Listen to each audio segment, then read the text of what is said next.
السلام علیکم dear students, آج ہم آپ کے سامنے جو ہے اپنے اس لیکچر کے اندر جو بتائیں گے کہ درخواست کو کیسے لکھا جاتا ہے۔ تو درخواست کے کچھ اصول و ضوابط اور اس کی جو تعریف ہے لغوی اعتبار سے اس کے معنی اور اس کے اصطلاحی معنی کو ہم آپ کے سامنے بیان کریں گے۔ درخواست نویسی جو ہے وہ امتحانی نقطۂ نظر کے لحاظ سے ہم کہتے ہیں درخواست کا مفہوم جو ہے یہ فارسی زبان کا لفظ ہے اور لغوی معنی اس کے ہمارے پاس ہے عرضی، گزارش، خواہش یا آرزو۔ ہم کسی کے سامنے کوئی مدعا بیان کرتے ہیں یا سوال اگر بیان کرتے ہیں تحریری صورت کے اندر تو اس کو درخواست کا نام دیا جاتا ہے۔ اصطلاحی اعتبار سے اگر ہم دیکھیں تو ہم یہ کہتے ہیں کہ انفرادی یا اجتماعی جو مسئلہ ہے جس کو تحریری طور پر کسی حاکم یا کسی افسر تک پہنچایا جائے اس کو درخواست کہا جاتا ہے۔ اس کے بعد ہمارے پاس ہے جی کچھ ضروری ہدایات ہیں یا اصول و ضوابط ہیں کہ ان کو کس طریقے سے کیا جائے، جس میں سے پہلا ہمارے پاس ہے کہ درخواست ہمیشہ نئے صفحے سے اس کو شروع کیا جانا چاہیے، یعنی کہ نئے سرے سے اس کو شروع کیا جاتا ہے ہمیشہ پہلا۔ دوسرا ہمارے پاس ہے کہ درخواست کو شروع کرتے ہوئے افسر یا حاکم مجاز جس کو ہم درخواست دے رہے ہوتے ہیں یا جس کے سامنے ہم اپنی عرضی کو رکھ رہے ہوتے ہیں اس کا عہدہ جو ہے اس پہ لکھا جاتا ہے۔ اس کے بعد ہمارے پاس ہے جی لفظ نمبر جو اصول نمبر 3 ہے ہمارے پاس کہ جناب یا صاحب دونوں میں سے کسی ایک لفظ کا انتخاب کیا جائے، دونوں کا بیک وقت جو ہے وہ استعمال نہیں کیا جا سکتا اور اگر کرتے ہیں تو اس سے گریز کرنا چاہیے۔ اگلا ہمارے پاس ہے جی اصول نمبر 4 ہے کہ کوما جو ہے اس کی علامت کا استعمال جو ہے اس کو کیا جاتا ہے ابتدا کے اندر ہی جناب یا اس کو مخاطب کرنے کے بعد کوما کا استعمال کر کے پھر ہم آگے جو ہے اپنا جو پتہ ہے ہم اس کو لکھتے ہیں۔ مثال کے طور پر جیسے ہم ایک بات کر رہے ہیں کہ بخدمت جناب ہیڈ ماسٹر، تو ہم نے اس کا ڈیزینیشن لکھ دیا اور جناب کا لفظ استعمال کیا، صاحب کا جو ہے وہ ہم نے نہیں استعمال کیا، تو اس کے بعد کوما لگائیں گے اور پھر جا کے اسکول کا نام لکھتے ہیں ہم اس میں سے۔ اور اسی طرح ہمارے پاس اگلا جو ہمارے پاس ہے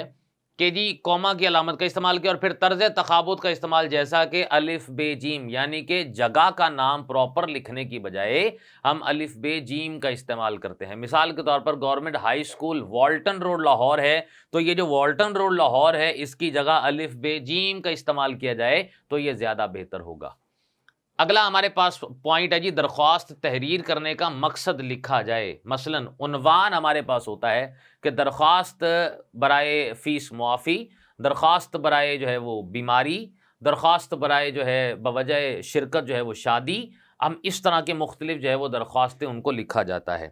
اس کے بعد ہمارے پاس ہے جی کہ درخواست کا عنوان جو ہونا چاہیے یہ مختصر اور جامع۔ مختلف قسم کی درخواستیں لکھی جاتی ہیں اور مختلف قسم کے محکموں کے اندر جو ہے ان درخواستوں کو لکھا جاتا ہے، تو ان درخواستوں کو لکھنے کی صورتحال کے اندر ہمارے پاس ہم کہتے ہیں کہ جی عنوان جو ہے یہ مختصر ہونا چاہیے، اور مختصر ہونے کے ساتھ ساتھ اس طرح سے واضح انداز کے اندر ہو کہ بہت اختصار کے ساتھ بات ہو لیکن اس میں جملہ بھی مکمل ہو جائے، یعنی کہ پڑھنے والے کو سمجھ میں آ جائے کہ درخواست کس موضوع پر لکھی جا رہی ہے۔ اگلا ہمارے پاس ہے جی پوائنٹ نمبر 8 ہے کہ تمہیدی کلمات کیا ہیں۔ اب تمہیدی کلمات سے مراد ہم کہتے ہیں کہ ابتدائیہ جو ہے ہم نے اس کو کس طرح سے لکھنا ہے۔ تو تمہیدی کلمات کے اندر آغاز بعض اوقات کیا جاتا ہے جی مؤدبانہ گزارش ہے اس سے، یا ہم یہ جملہ استعمال کرتے ہیں کہ نہایت ادب سے گزارش ہے، یا ہم یہ کہتے ہیں جی مؤدبانہ التماس ہے، یا ہم یہ کہیں گے کہ جی نہایت ادب سے التماس ہے۔ تو جو تیسرا ہمارے پاس بیسیکلی جو ہمارے پاس نفس مضمون اس کا ہے پیراگراف صورت کے اندر جو اس کو تحریر کیا جاتا ہے وہ 3 حصوں پر مشتمل ہوتا ہے، جن میں سے ایک ہمارے پاس اس کا حصہ جو ہے وہ تمہیدی کلمات کا ہے، پہلا پوائنٹ اس کا، اور تمہیدی کلمات کا میں نے آپ کو بتا دیا کہ جس کا آغاز کس طرح سے کرتے ہیں۔ اس کے بعد ہمارے پاس اگلا جو پوائنٹ ہے جو اس کا سیکشن ہے وہ ہے اصل مدعا، کہ اصل جو بات ہے، بات کرنے کا مقصد، جس مقصد کے لیے درخواست کو لکھا جا رہا ہے وہ تمہیدی کلمات کے بعد ہم اس کو لکھتے ہیں۔ اور اصل مدعا جس کو ہم پیراگرافیکلی شکل کے اندر بیان کرنے کے بعد ہمارے پاس اختتام آتا ہے، اور اختتامیہ کے اندر ہم کہتے ہیں کہ چند اس کے اندر کلمات ہوتے ہیں جن کو لکھنا ضروری ہوتا ہے کہ اگر بات کا اختتام بھی کریں تو اس کے بھی ادب آداب کو ملحوظ خاطر رکھتے ہوئے ہم اس کو اختتام کریں۔ مثال کے طور پر ہم کہتے ہیں جی میں تا حیات آپ کا شکر گزار ہوں گا، میں آپ کا انتہائی ممنون ہوں گا، آپ کی بے حد نوازش ہوگی، امید ہے آپ میری درخواست پر ہمدردانہ غور فرمائیں گے، یا یہ کہیں گے کہ اللہ آپ کا جو اقبال ہے وہ ہمیشہ بلند رکھے. اس طریقے سے ہم اس کو جو ہے وہ بات کرتے ہیں. پھر درخواست کے اختتام پر صفحے کی بائیں طرف ہم کہتے ہیں جی العارض یا عرض گزار یا عرضے یا درخواست گزار وغیرہ کے الفاظ جو ہیں ان کو تحریر کیا جاتا ہے اس کے اندر.